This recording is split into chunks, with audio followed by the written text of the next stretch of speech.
Ahora procederemos a escuchar al señor Mukhisa Kituyi, Secretario General de la UNCTAD, quien desarrollará la presentación de fondo de este evento. El doctor Kituyi disertará sobre los desafíos que enfrenta el sector comercio exterior para contribuir a superar la trampa de la renta media. Mr. Kituyi.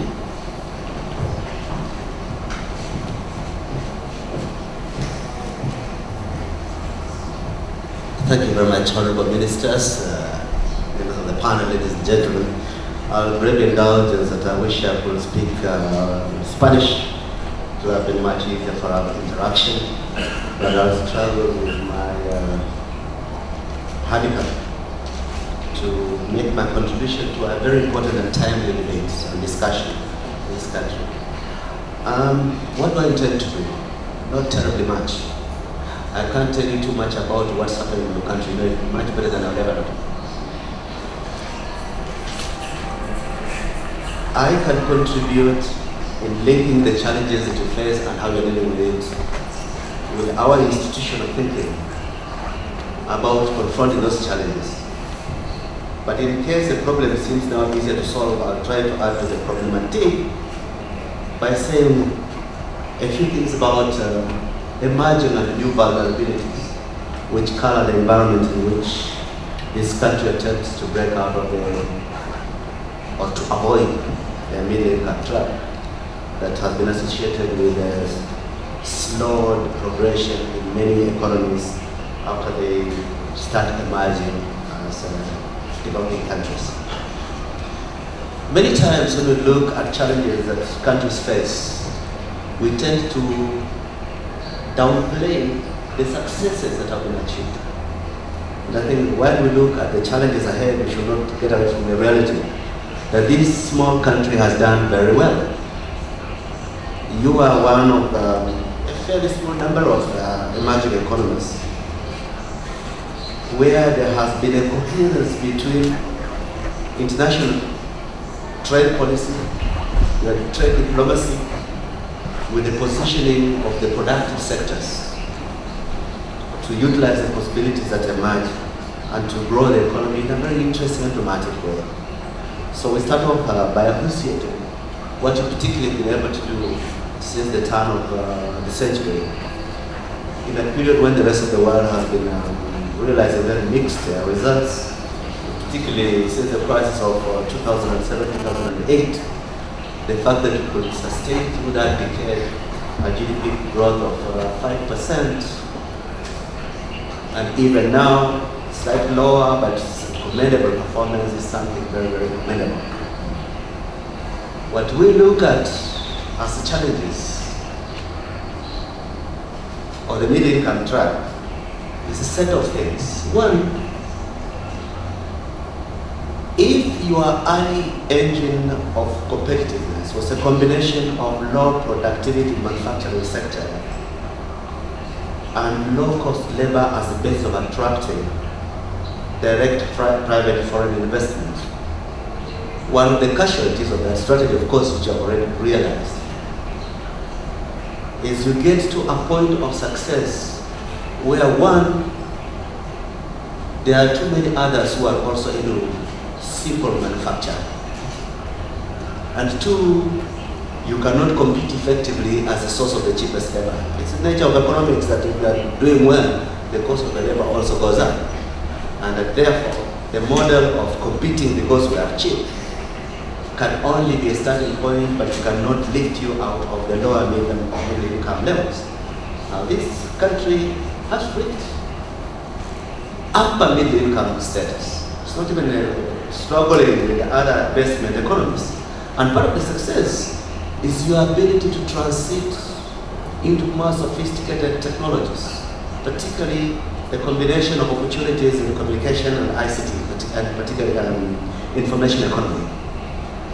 That phenomenal success has been very, very appreciated. In fact, the model that others are trying to see. How has Costa Rica been able to do it? What are the positional advantages? What are the challenges in the way? And how can we learn from those challenges? A number of challenges come your way. One, when you get to the status of an upper middle income economy, your competition shifts. Your competition shifts from this region to Southeast Asia. Global value chains have disciplined the production process globally. The revolution of the containerized maritime trade, virtually discounting the cost of transport between regions, has removed the Pacific divide, meaning that there is no inherent advantage saying that we are based in Costa Rica, we are closer to the US than people who are based in Southeast Asia. Attended with the growth of global value chains, the international, multinational principles are not sourcing components for any specific market. Growing Asia becomes a more important market for Hewlett Packard than USA. And therefore, your proximity to USA starts being irrelevant in terms of how close it is to its final product market. Now, this is a disadvantage only, particularly in one regard: the absence of regional synergies in Central and Latin America. It may not be politically correct, but I have the privilege of a visitor who can say and go back to the Security of Geneva. That if you look at what has happened in Southeast Asia, which is a very interesting example. In 1992, China, Cambodia, Thailand, Vietnam, Laos, and Myanmar established what they call the Greater Mekong Sub-Region Development Authority, a regional integrated economic community. And they were very clear about what kind of synergies they needed. First of all, a uniformity of intellectual property rights regime. Secondly, an agreement about the protection of and sanctity of private investment. Third, the importance of infrastructure integration. Fourth, across the plain low cost of energy and production. Five, the creation of a common pool of competitively priced credit for production. And what has it meant? It has meant that when China goes up the value chain, when certain productivity costs become higher comparatively in China, they don't become available to the whole international community. They are laterally moved into other areas within the Mekong area where labor is cheaper, or productive capacity is underutilized, or closer to the sources of energy because of the infrastructure integration. But also that horizontal movement of productive processes and component manufacture becomes easier because of the availability of deliberately state-aided development financing. Now compare that with the situation you are in. Latin America has, by and large, while you may have a very nice politics of solidarity, your economic relationship is much more complexly linked than complementarity. So that there is no structure where you can say mutual reinforcement, that while we can grow up the value chain, we have certain reinforcements or benefit from our neighbors. To me, it's not accidental that when you have had experiences of an enterprise, a multinational manufacturing in Costa Rica, when it moved the production, it did not move to any of the countries in Central America or even Latin America, that the relocation of the processes was to Southeast Asia.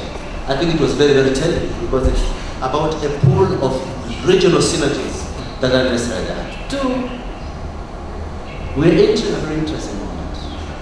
The period between now and 2030 will be cemented in the global value chain, the Sustainable Development Goals Initiative, the post-2015 agenda, which is going to be signed by our presidents in New York in September, setting very high collective ambitions.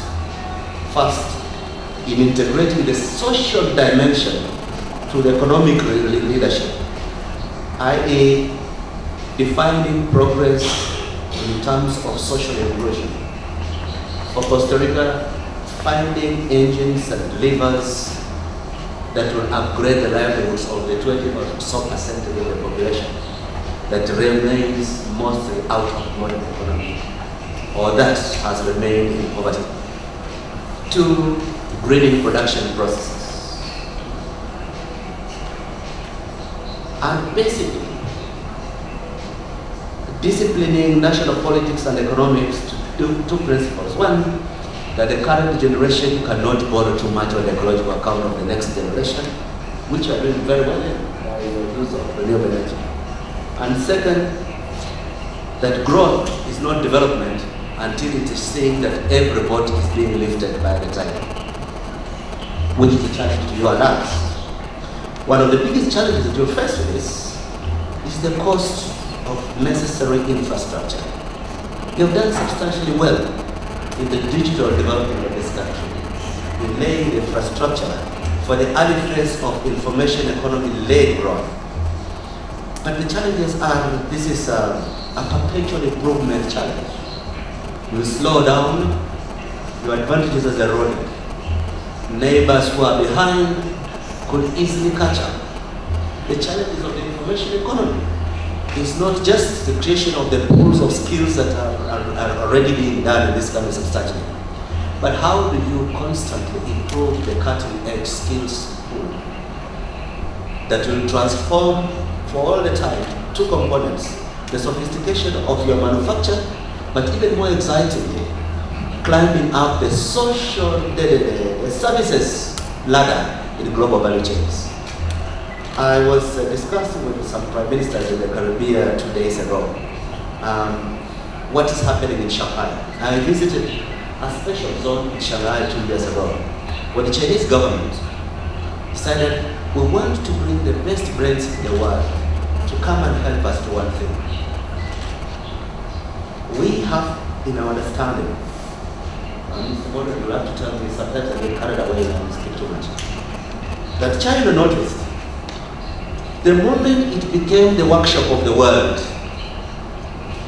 internationally, the value of the manufactured product declined, and the value of intellectual property in the product accelerated. So, if there is a fetish of intellectual property rights, and our strength has been manufacturing for the world, how do we adjust our competencies in order to remain viable competitively internationally? Two components. One,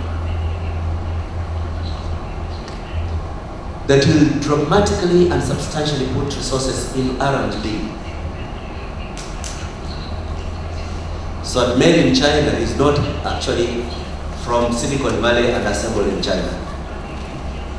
And two, that to look at the phenomenal value that has been transferred to services as opposed to manufactured production, from investment feasibility to financing investments, to logistics control, transport, to sales, marketing, to post-sales services like auditing, that have dramatically captured a high segment of the value of global value chains.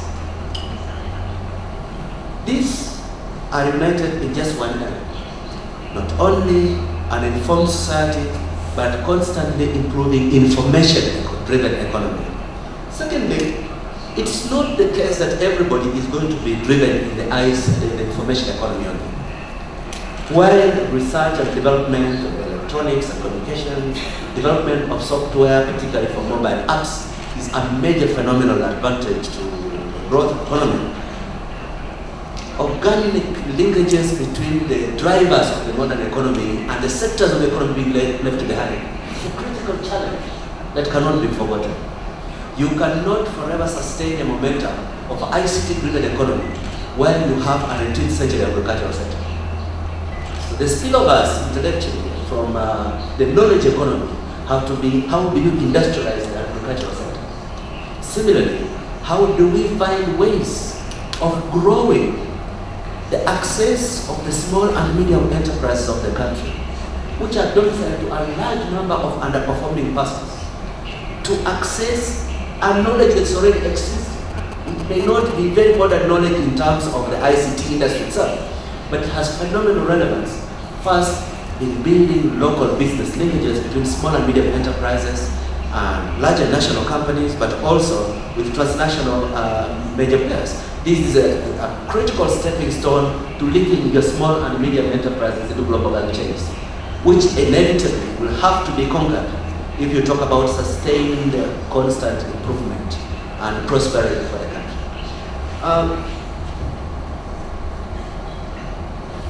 I want to end up with one or two things that I think are important. This country has found its strength in not only creating the right macroeconomic environment to attract private foreign investors, but having political stability and maximizing geographical advantage. I was discussing with the president yesterday and saying, I have been a politician, I've been a member of parliament for 15 years, I've been a minister for 6 years. But I've never known a model where you have a government that can peacefully rule a country when it has less than 10% of the votes in parliament. And the situation of a government representation in the Congress is so strange that it's a model that in theory can frighten foreign investors. Meaning that how do you establish a regime of political governance where a government that has a minority in Congress can get Congress to keep its promise to the investors?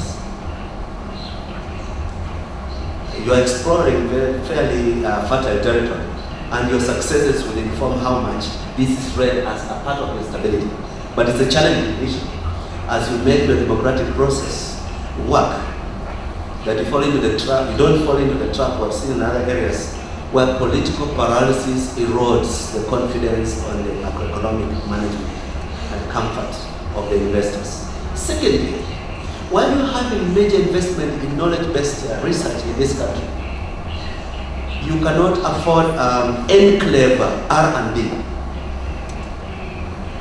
I used to have an Indian political economy professor who used to tell us that you can have an assembly plant of bulbs in a country where the only local content is the vacuum in the bulb. Everything else is external. You have to start addressing what are the organic linkages between R&D by transnational corporations based here and spillovers into R&D that is domestic in this country. This is critical not only because of the long-term benefit to the country, that the high percentage of the returns of local R&D come to the national economy, but also that it is less vulnerable to flight. Principals, the internationals can wake up and say we're consolidating our investments between our productive processes and R&D next to each other, and therefore we found that a policy decided outside your country that will move this process. But when you have spillovers that start being in domestic and national R&D competences, you are more stable, you can count on that much more to domesticate the competences. Maybe very short, I just want two things that I think that at a global level are relevant to the challenges and discussions on how you move forward as a country. One is the ambitious post-2015 agenda globally is tying us all into a rat race about how to raise resources for infrastructure investment. Globally, our expectation, our projections are that there is a deficit of $1.5 trillion per year in resources for infrastructure investment. What it means is broadly that more and more countries are going to borrow money to source money on the bond markets. Secondly, governments are going to leverage public resources not as the main financing, but as the attractor of low-cost non-government resources, private, domestic, and foreign resources. But three, we are going to get so much more integrated in global financial markets that vulnerabilities abroad have spillover shocks in your economies. How do I mean? When we've been looking at the crisis in Argentina, everybody wishes it away. It's Argentina recklessness, they didn't do things responsibly.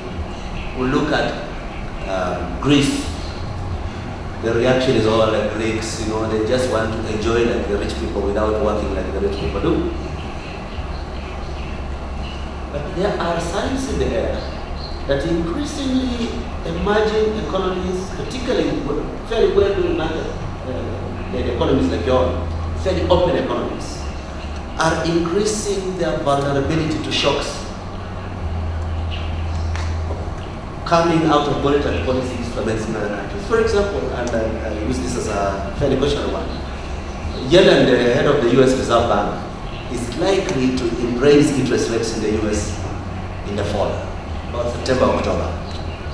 What will that have as an impact? One is that hot money, hedge funds, certain other forms of speculative investors who are interested in maximizing benefit but reducing risk will be finding American markets so attractive that either they increase the yields of bond investments within the developing world, or they start pulling money out haphazardly to try to invest in government in treasury bonds in the US. Now, the rapid withdrawals will always have a trigger effect, knock-on effects for other investors. Among other things, this is what contributed to the crisis in Southeast Asia in 1997 and 1998. In the recent past, we've seen it happening in Mexico and a bit in Brazil as well. Our sense is not that this cannot happen. Our sense is globally there is no mechanism through which you have a disciplined way of dealing with financial crisis, particularly on sovereign debt. My organization has been a while leader in arguing that the time has come when we must have a mechanism, multilateral, mutually acceptable, transparent, rule-based mechanism in which questions of sovereign debt, which is often very easily related, associated with shocks that will increasingly engulf us, can be worked out.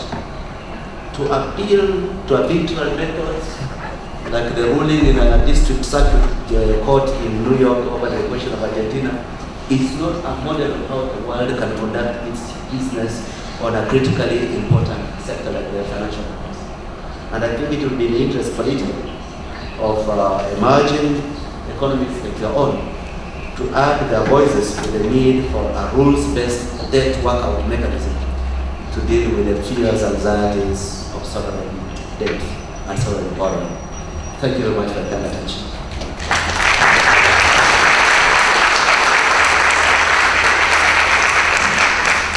Thank you, Mr. Kituyi, for your presentation. Muchas gracias al señor Kituyi por tan valiosa intervención. Seguidamente le damos la palabra al ministro Mora, quien nos brindará una pequeña reflexión sobre las palabras del señor Secretario General.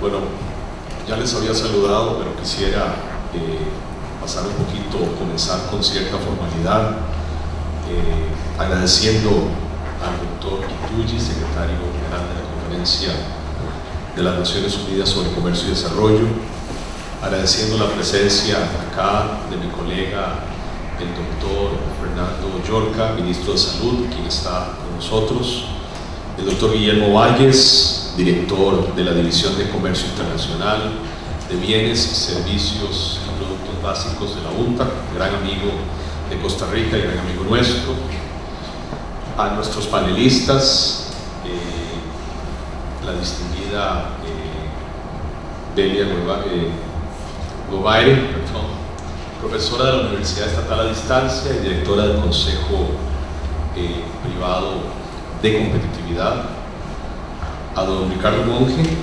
profesor del Instituto Tecnológico de Costa Rica e investigador distinguido en el país, a don Víctor Maña, profesor del INCAE y también era amigo de COMEX y mío personal, a todos ustedes por estar acá esta mañana y por sacar un ratito de su tiempo para discutir sobre un tema que creo nos apasiona a todos y nos convoca a todos. Déjenme comenzar con una breve reflexión en cuanto a el propósito y el contexto de esta actividad y lo que les decía al inicio respecto de la importancia de incrementar el debate nacional en cuanto a los desafíos que como país tenemos y en el tema, en el sector de comercio exterior en particular, sobre el rol que debemos jugar para acelerar esa salida de Costa Rica de la trampa del país de renta media. Creo que todos sabemos que Costa Rica está donde está porque ha hecho muchas cosas bien. El doctor Kituyi no lo recordó. Yo diría que también estamos donde estamos porque hemos hecho muchas cosas mal. Y en esa lógica creo que tenemos que hacer una reflexión considerando los dos conjuntos de elementos. Tenemos una estrategia de desarrollo basada en la integración de la economía del país a los mercados internacionales y muy sustentada en la estimulación y la gestión de la inversión, tanto extranjera como nacional, para promover el desarrollo. Pero también tenemos un modelo país sustentado fuertemente en la inversión pública y áreas del desarrollo, áreas estratégicas del desarrollo del país, que están enteramente, diría yo, en manos del sector público, con algunas pequeñas excepciones. Y por lo tanto, la sostenibilidad y el mejoramiento del clima de desarrollo del país, no voy a hablar del clima de negocios, quiero hablar del clima de desarrollo, pasa por un trabajo conjunto entre lo público y lo privado, y pasa por un trabajo muy serio del Estado en asegurar la viabilidad de esa parte de su contribución a ese modelo de desarrollo. En un par de décadas, como bien sabemos, pasamos de ser un país que exportaba 3, 4 productos agrícolas a no más de 12 mercados, a ser un país que exporta más de 4.500 productos y servicios diferentes a más de 150 mercados en toda la geografía del mundo. Y hemos pasado de una oferta exportadora muy básica, con prácticamente ningún valor agregado, a una en la cual, si bien los productos agrícolas son todavía un componente importante, tenemos una gran cantidad de productos y servicios de alta sofisticación. Un tercio de las exportaciones del país hoy son servicios, y dentro de ese tercio de exportaciones es importante mencionar que la participación en cadenas globales de valor ha permitido que, pese a la escala pequeña en la que operamos, se nos considere hoy uno de los países más insertados en esas cadenas globales de valor en varios sectores puntuales. Pero es también importante recordar que hoy los servicios sustentados en tecnologías digitales y en actividad de back office corporativo suman prácticamente lo mismo que el turismo o que todo el sector agrícola junto en términos de exportaciones. Eso demuestra esa reforma o esa transformación estructural que la economía costarricense ha tenido.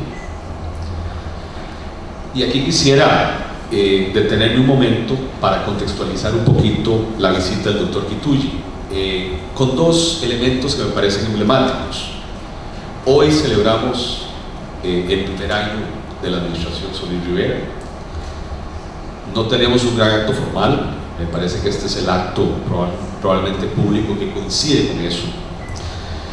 Y este año estamos celebrando los 18 años de la promulgación de la ley que dio creación a COMEX y al sector de comercio exterior en la conformación institucional que lo tenemos hoy. Y digo estas dos cosas porque me parece importante hacerlo. Primero porque creo que está claro que la administración Solís Rivera ha tenido el buen tino de elaborar, de construir sobre el fundamento que teníamos construido antes. Y hemos propuesto, como ustedes lo han escuchado de mí y del señor presidente, un modelo evolutivo que nos permita justamente abordar de manera prudente muchos de esos retos que en este momento tenemos como país y en los cuales el sector de comercio exterior tiene un rol fundamental.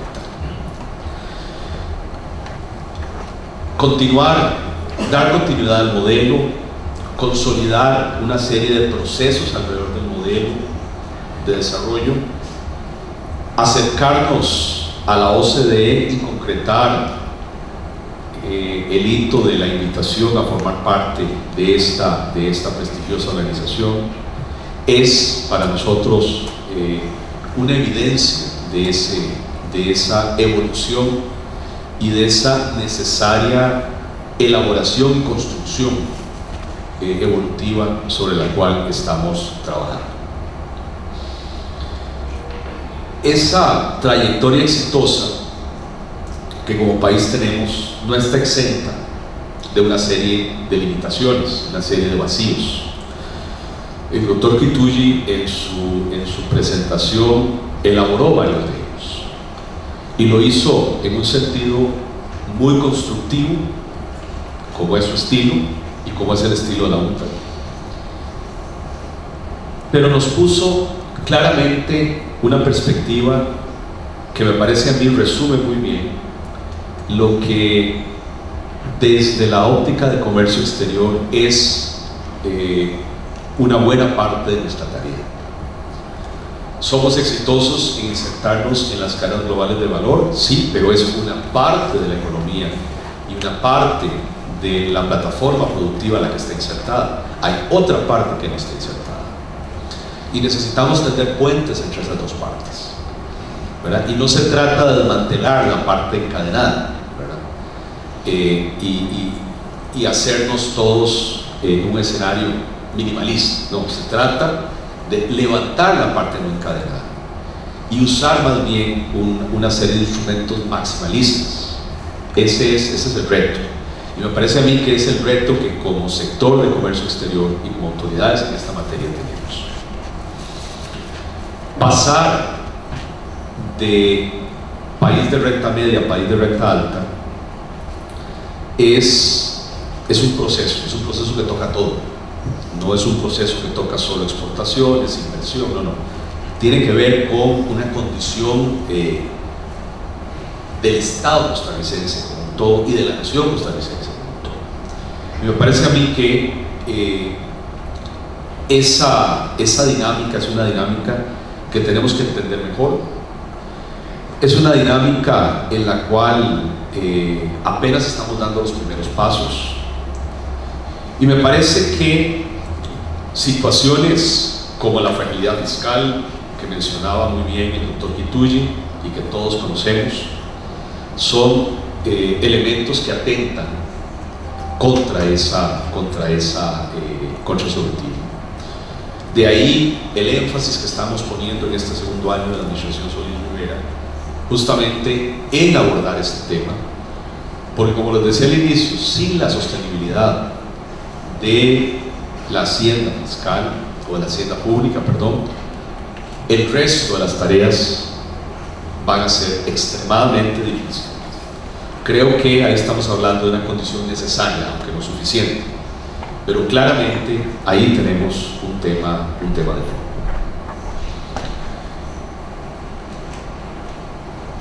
Nosotros identificamos a la UNCTAD como un aliado, como un socio en este proceso. Alguien me decía en algún momento que el rol que tiene la UNCTAD hacia los países de menor desarrollo relativo del mundo es parecido al que tiene la OCDE en el mundo de los países más avanzados.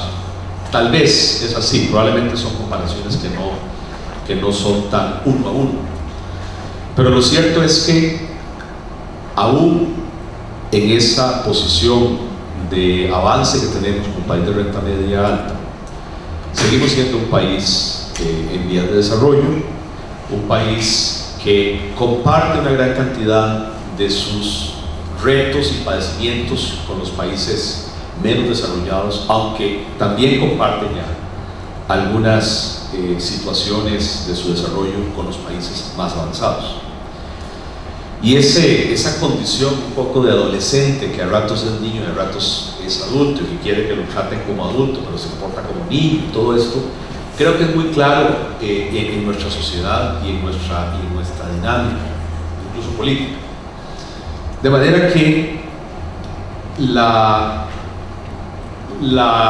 forma como estamos en COMEX, con el apoyo del viceministro Fonseca y el equipo director y el equipo técnico del ministerio, estamos acelerando la incorporación de COMEX en una serie de alianzas con organizaciones relevantes en el contexto del comercio internacional, en el contexto del desarrollo global. No debemos olvidar que la UNCTAD es, como les decía, una organización que en su ADN tiene el aprovechar el comercio como instrumento de desarrollo. Y en esa lógica es que hemos venido acercándonos al doctor Kituyi y a su equipo y desarrollando una serie de mecanismos que vamos a utilizar, incluido un propósito que hemos establecido, y es que los colegas de la UNCTAD nos apoyen como pares que revisen mucha de la producción que desarrollamos en COMEX y que sustenta técnicamente el trabajo que queremos seguir haciendo. La discusión que tenemos que abordar sobre la adhesión a la Alianza del Pacífico, la discusión que tenemos que abordar sobre negociar varios acuerdos de perspectiva amplia, algunos más orientados a comercio, otros más de tipo estratégico, con varios países que nos lo han propuesto y de los cuales tenemos valoraciones en principio positivas. Son iniciativas que están en curso e iniciativas en las cuales la UNCTAD nos va a apoyar.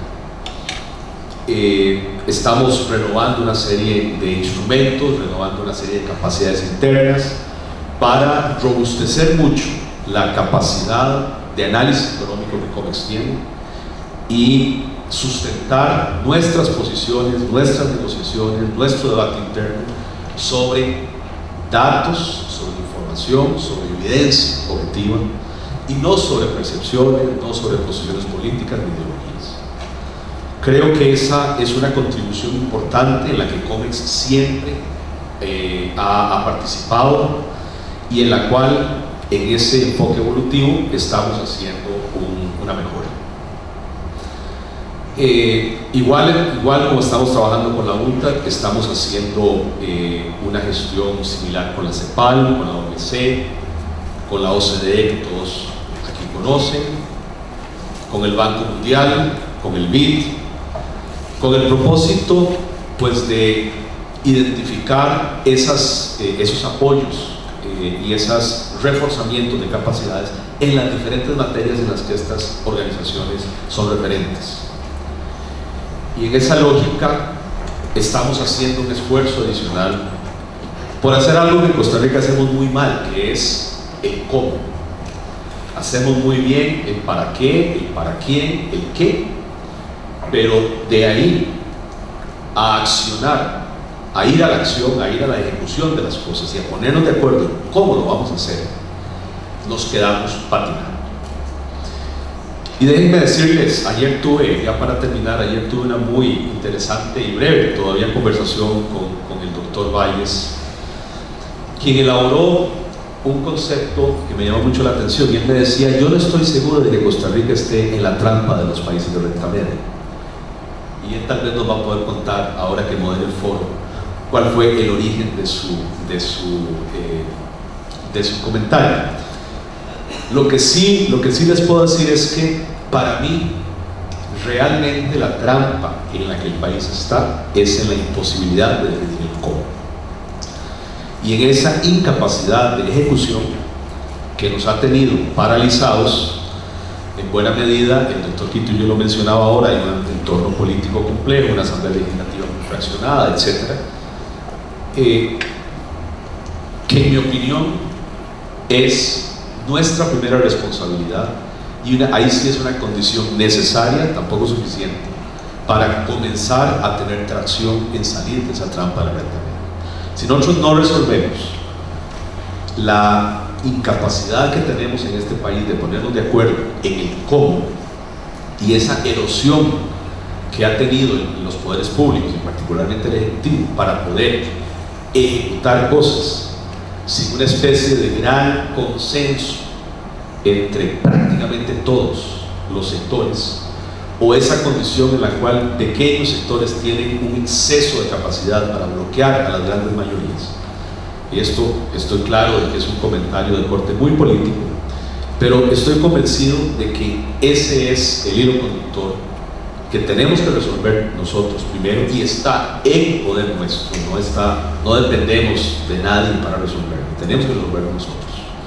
Sin eso, nosotros no vamos a poder avanzar a las siguientes etapas y no vamos a poder enfrentar con éxito el reto de pasar del país que somos hoy al país que queremos ser mañana. Muchísimas gracias a todas y todos.